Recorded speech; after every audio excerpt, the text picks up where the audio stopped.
എളുപ്പത്തിലൊരു ലഡു തയ്യാറാക്കിയെടുക്കാം. അതിനായിട്ട് നമുക്ക് കുറച്ച് അണ്ടിപ്പരിപ്പൊന്ന് ചൂടാക്കി മാറ്റി വയ്ക്കാം. ആ പാത്രത്തിലോട്ട് തന്നെ ഞാൻ 1½ സ്പൂൺ അവിലും കൂടി എടുക്കുന്നുണ്ട്. ഞാനിവിടെ ഒരു 5 ലഡുവിൻ്റെ കണക്കിനാണ് കേട്ടോ എടുക്കുന്നത്.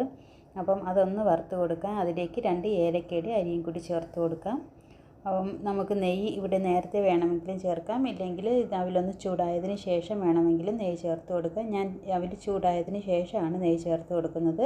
അതെല്ലാം കൂടി നല്ല രീതിയിൽ മുരിച്ചെടുത്തതിന് ശേഷം നേരത്തെ ചേർത്ത അണ്ടിപ്പരിപ്പും കൂടി ചേർത്ത് തണുക്കാൻ വേണ്ടിയിട്ട് മാറ്റി വയ്ക്കാമേ. അപ്പോൾ തണുത്ത അവിലിനെ ഒരു മിക്സിയുടെ ജാറിലേക്ക് ഇട്ട് കൊടുക്കാം. 1 കപ്പ് പച്ച തേങ്ങ എടുത്തിട്ടുണ്ട്, അതും കൂടി അതിലോട്ട് ചേർത്ത് കൊടുക്കാം. 1 സ്പൂൺ പഞ്ചസാരയും കൂടി ചേർത്തിട്ട് അതിനെ നല്ല തരിതരിപ്പായിട്ട് പൊടിച്ചെടുക്കാം. അപ്പോൾ പൊടിച്ചെടുത്ത അവിലിനെ നമുക്ക് സാധാരണ ലഡുവൊക്കെ ഉരുട്ടിയെടുക്കുന്നത് പോലെ കൈകൊണ്ട് നല്ല രീതിയിലൊന്ന് ഉരുട്ടിയെടുക്കാമേ.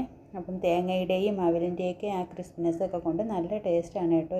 ഇതിനെ നമുക്ക് മാവൊന്നും കലക്കണ്ട, പൊരിക്കണ്ട, എളുപ്പത്തിനുണ്ടാക്കി എടുക്കാൻ പറ്റുന്ന ഒരു ലഡുവാണ്. അപ്പോൾ ഇഷ്ടമായാൽ ലൈക്ക് ചെയ്യാനും സബ്സ്ക്രൈബ് ചെയ്യാനും മറക്കരുതേ.